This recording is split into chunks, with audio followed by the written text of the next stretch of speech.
ভালোবাসলে যত্নে রাখতে হয়, জানো তো? গা ছাড়া ভাব নিয়ে কাউকে ধরে রাখা যায় না।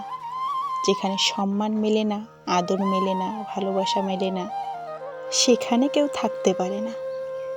যে থাকার সে এমনিতেই থাকে না, তাকে আগলে রাখতে হয়, যত্ন করে বুকের কাছে রাখতে হয়, সময় দিতে হয়, মানুষটার মন বুঝতে হয়।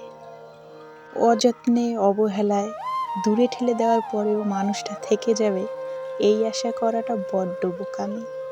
জানো তো, আজকাল মানুষের সব কিছু উজাড় করে দিয়েও যেখানে ধরে রাখা যায় না, সেখানে অবহেলা, অসম্মান করে কিভাবে রাখবে বলো? আগ্রহ কমে গেলে বলে দিতে হয়, মুখে না বললে আচরণে বোঝালে মানুষটার যে কষ্ট পায়। যাকে ভালো লাগে না আর যার মুখের দিকে তাকিয়ে মায়া লাগে না, তাকে মুখে বলে দিতেই হয়। অন্তরে অবহেলায়, ঘৃণা লুকিয়ে কাউকে ভালোবাসি বলাটা অন্যায়। যাকে মন দিতে পারোনি তাকে ভালোবাসবে কি করে?